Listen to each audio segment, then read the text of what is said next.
Bonjour les amis, j'espère que vous allez bien. Je suis Pascal Trefangui, on est à Bahia au Brésil. Aujourd'hui, nous allons avoir un cours de supergnose. Il aura lieu aux alentours de 9h30 ce matin avec un petit groupe de personnes, c'est une dizaine de personnes. Ce cours, il a lieu tous les ans. Qu'est-ce qu'on fait dans le groupe de supergnose? Eh bien, on a un panorama général de la problématique actuelle. On étudie la gnose, on étudie les prophéties, on étudie le déterminisme historique, on étudie les plans de l'élite de l'oligarchie marchande. Et dans ce contexte-là, eh bien, on donne un aperçu aussi de vous, où vous en êtes. C'est-à-dire dans ce grand processus, dans cette grande histoire spatio-temporelle, où vous vous situez en tant qu'individu, qu'est-ce que vous êtes venu foutre là? Alors, en plus de l'enseignement général, ce qui est fait généralement dans les cours que je donne, eh bien, il y a un aspect qui est lié à la numérologie et qui est lié à l'astrologie, où véritablement, eh bien, on regarde quels sont les conditionnements qui nous concernent. C'est assez intéressant parce que ça permet d'exercer complètement notre libre arbitre, où on va se laisser complètement embarquer par le déterminisme historique. Et à ce moment-là, on est l'esclave de Satan, pour ainsi dire, où on va accréditer une foi complète aux prophéties, elles vont s'appliquer à 100%, et à ce moment-là, on a soumis complètement sa volonté à Dieu, ou alors on se situe entre les deux. C'est-à-dire qu'en fonction du déterminisme historique, et puis en fonction de ce que Dieu nous dit, on essaye d'être à la fois bien inscrit dans son environnement, et à la fois on essaye d'être autonome, d'avoir une certaine autonomie vis-à-vis de Dieu. Dieu nous demande d'avoir cette autonomie. Tout le monde n'est pas fait pour être un mystique ou un Bouddha, complètement en accord à 100% avec la pensée divine et qui accepte tout au niveau de son destin, qui s'en remet complètement à la providence, qui accepte tout au niveau du destin et qui soumet complètement sa volonté à Dieu. Très peu de personnes arrivent à faire ça, ce sont les grands saints, les grands mystiques, les prophètes, etc. Des gens qui ont un niveau de conscience très très élevé. Et puis il y a des gens qui véritablement de l'autre côté ont complètement abdiqué de leur volonté, ils n'ont plus aucune volonté, ils se soumettent complètement à Satan, au prince de ce monde.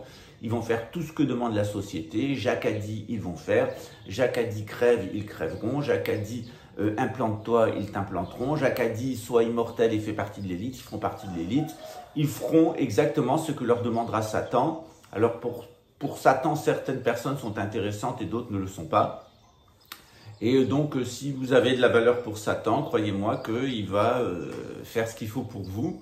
C'est généralement ce qui se fait dans le satanisme à coloration maçonnique, où il y a des rites pédophiles. C'est en règle générale ce que font les sections psychotroniques. Les sections psychotroniques, elles ont été annoncées notamment dans l'islam. Dans le judéo-christianisme, c'est la bête qui monte de la terre, c'est elle. Hein, c'est l'électricité avec l'intelligence artificielle, avec le fichage au visage et aux doigts, et puis les images, l'adoration que vous devrez avoir envers toutes les images que vous sert le système, ce système satanique, ce système qui cultive trois grandes thématiques: la pédocriminalité, l'inceste, la schizophrénie. Ça c'est le premier plan, tout le plan en réalité du mensonge. Deuxième plan, c'est le plan du vol, c'est-à-dire ils vont vous voler votre chemin de vie, ils vont vous voler votre âme, ils vont vous voler votre santé, etc. Ça, c'est ce que fait en règle générale Big Pharma. Alors, tout ce qui est inceste, etc., c'est lié au système bancaire. Tout ce qui est confusion mentale, secte, perdre le sens de la vie, perdre son âme, etc., c'est lié à Big Pharma. Vous savez qu'actuellement, il y a même des traitements qui agissent sur les zones temporales et puis sur les zones ici du cerveau. Ça a été révélé d'ailleurs. Il y avait toute une série d'émissions que j'ai fait, de vidéos que j'ai fait sur ce qui s'était passé au Pentagone, puisque pendant la guerre du Golfe, ils avaient peur qu'un certain nombre de membres de l'armée américaine se convertissent à l'islam.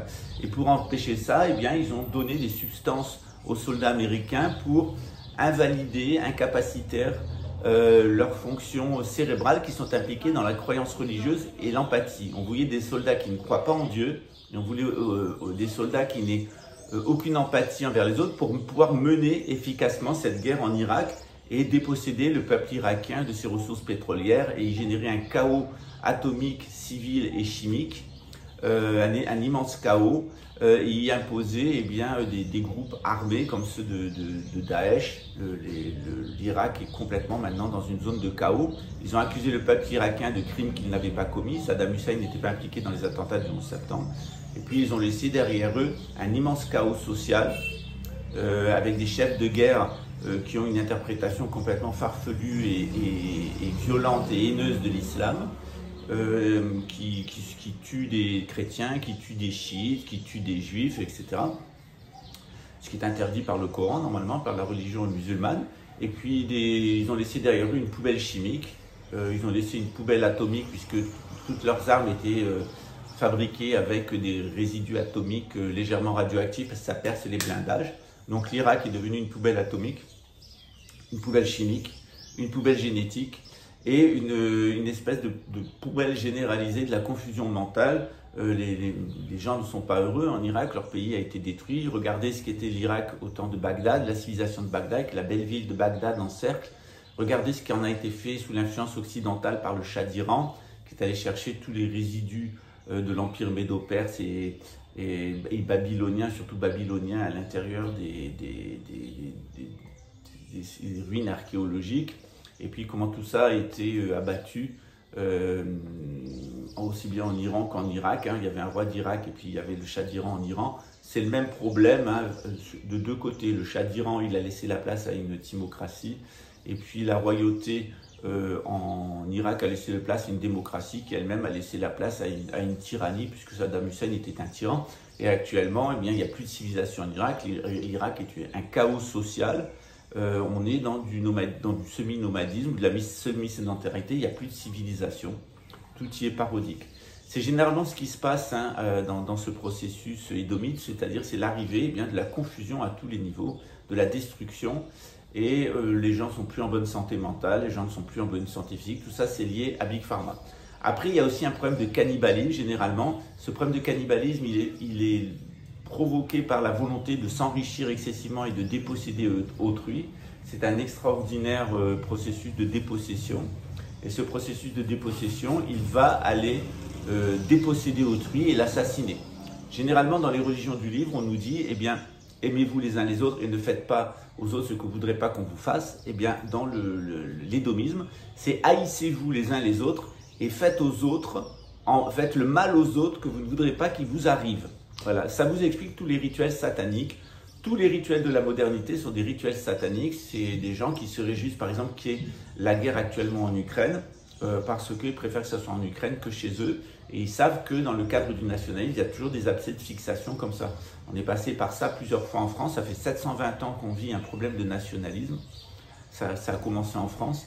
Et donc voilà, donc cette situation, elle est extrêmement difficile. Donc ce que je vais expliquer aujourd'hui dans le cours final de Supergnose, eh bien c'est d'abord comment on est parti à l'origine de la civilisation sumérienne. On ne parlera pas de ce qu'il y avait avant. On va parler d'Abraham qui sort de la ville d'Ur, très connu pour ses œufs, tout le monde sait ça, les œufs d'Ur. Et ensuite, eh bien, on va montrer comment un tableau du sémitisme, comment le sémitisme il a apporté un message à l'humanité à travers eh bien, la culture hébraïque. On verra qu'ensuite ça donnera le judaïsme, le christianisme, mais aussi l'édomisme, qui est la religion le groupe le plus anti-judaïque au monde, qui veut la destruction de la Judée, la destruction des Juifs, la destruction d'Israël, etc. Ce sont les Édomites, ce sont des frères jumeaux des Juifs. Pas beaucoup de personnes vous en parlent, à part les rabbins. Les rabbins savent très bien qui sont les Édomites. C'est les gens qui vous contrôlent et qui contrôlent l'Occident, en particulier la couronne britannique, les Rothschild, les Rockefeller et toute cette clique. Et le Vatican. De l'autre côté, vous avez eh bien, la culture d'Ishmaël, qui a été révélée par des gens d'origine sémitique, mais aussi d'origine égyptienne, d'origine chamite. C'est ce qu'on appelle eh bien, la culture musulmane de nos jours. Mais la culture musulmane, il y a eu un proto-islam avant qui remonte jusqu'à Abraham. Donc je vais vous donner un portrait général de qu'est-ce que c'est que s'inscrire dans le sémitisme. Pourquoi on a 3 voies dans le sémitisme qui sont bonnes, qui sont le judaïsme, le christianisme et l'islam. Et pourquoi on a une voie qui est complètement l'opposé de ces 3 religions, qui est le satanisme antisémite, anti-juif, anti-chrétien et anti-musulman. Ce satanisme, il gouverne l'Occident et depuis l'Occident, il mène comme ça une espèce de folie satanique au service de Satan, du prince de ce monde contre l'humanité. C'est un immense mensonge, c'est une immense escroquerie, bancaire notamment, et intellectuelle. Et puis ce sont des gens qui sont des assassins puisqu'ils parlent maintenant de liquider 7 milliards de personnes, ou en tout cas de les épuiser, de les voir disparaître dans le cas de ce que Jacques Attali appelle la super démocratie, ou plutôt l'hyper-démocratie, hein, puisqu'il nous a dit qu'on allait avoir une hyper-crise, une hyper-guerre et une hyper-démocratie finale qui amènerait le triomphe de la gouvernance mondiale. Voilà. Eh bien, on va voir ensemble comment ça se passe, et puis on va voir ensemble que ça ne se passera pas comme dit Jacques Attali. Il commet la même erreur que les capitalistes dont le monde s'est écroulé en 2008, il commet la même erreur que les soviétiques dont le monde s'est écroulé en 1989, et il commet la même erreur que les nazis dont le monde s'est écroulé en 1943-44 avec l'écroulement de l'Allemagne nazie. C'est une espèce de folie. En France, on va vers un écroulement du nationalisme français et de ce qui a amené à la République française en 2026. En 2026, c'est enfin fini pour la République et la démocratie en France. On a un retour de la royauté et de la synarchie. Et donc dans ce cours, eh bien, on va avoir un large panorama historique des cultures, des religions, des cultes et des cultures des 3 religions du livre. Et puis on va avoir un immense panoramique. On est ensemble pendant 3 heures environ, pour 3 heures et demie, quelquefois 4 heures, ça dépend du groupe, où on va arriver à la situation actuelle d'échec de la gouvernance mondiale. Voilà. Si vous voulez ce cours, il sera à nouveau ouvert l'année prochaine au mois de juillet. Ça sera très certainement le dernier cours, puisque je veux sortir numériquement au mois de juillet. Donc ça sera le dernier cours que je donnerai. Ça sera un cours qui sera enregistré, puisque moi j'aurai plus d'instruments électroniques, etc., plus d'électricité, plus connecté au réseau, etc. J'ai décidé de sortir complètement du système pour me préparer pour en 2026 être à la disposition du roi, pour autant qu'il ait besoin de moi, pour notre retour en France. Alors il est clair que le retour en France du roi, il se fera dans un contexte de migratoire extrêmement lourd, hein, avec un très très large brassage génétique en France, puisqu'il va y avoir de très grandes invasions russes, algériennes, et puis africaines et moyen-orientales. Hein, il va y avoir un déferlement migratoire sur l'Europe. C'est prévu, c'est organisé, c'est ce qu'on appelle ordo ad chaos.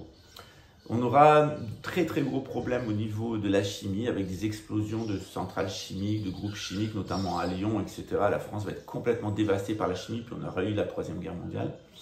On va avoir aussi un sérieux problème atomique qui est lié aux centrales nucléaires et à ce que laissera l'armée républicaine, enfin plutôt les mercenaires républicains derrière eux. C'est un désastre à Toulon, à Brest. L'armée française de la République a massacré ce pays. Et puis évidemment, on aura